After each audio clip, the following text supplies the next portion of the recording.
Hi, my name is Jason. I'm going to be reviewing today this Lenovo M2 Tablet. This Lenovo tablet I got for my kids for Christmas. I liked that it came with an included little bumper here. Other ones you had to buy that separately, so it's nice that it includes that. It's kind of a silicone bumper, pretty easy to take on and off. I like that it goes right around the edges, and so if that gets dropped, it's protecting that screen a little bit. Let me get that back on there. So has that built in, which is nice. Again, like I was saying, it's gonna cover that screen and protect that if it were to fall.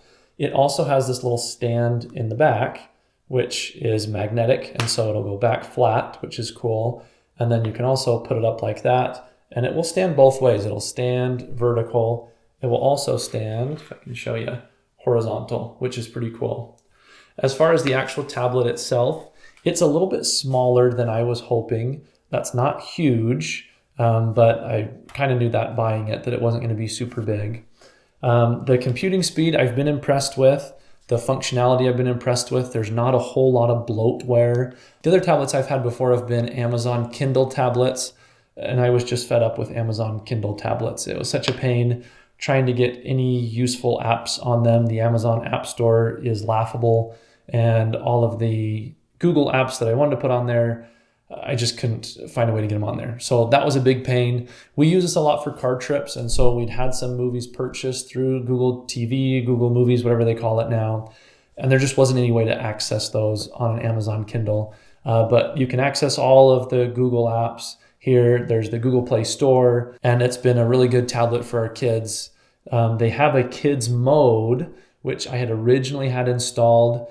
At the end of the day, I wasn't really happy with how it worked as far as navigating, and finally just wanted more control over where everything should be. I wanted to look more like my Android phone instead of like this kids mode that was kind of confusing for me, and the kids couldn't navigate it super well. So we ended up going back just to the normal mode, but that's been great. Memory is pretty good, has 32 gigabytes, so not huge, but big enough for what we are doing, and 2 gigs of RAM. The processor works pretty quickly.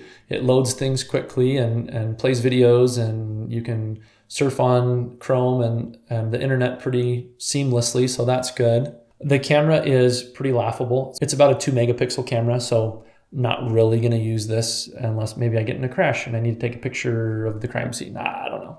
Can't think of a time where I'd really use a 2 megapixel camera. Yeah, overall, I've been really happy with this product. Again, I don't have a ton to compare it to. The only tablet I've owned has been an Amazon Kindle, but light years ahead of that. Really, really happy with this. And it definitely does the job that we wanted it to with being a good tablet for our kids to use. I hope you found this helpful. If you have any questions or comments, please leave them below. I do read and answer those. And if you did find this helpful, I hope that you'll consider subscribing or liking this video for more helpful content. Thanks.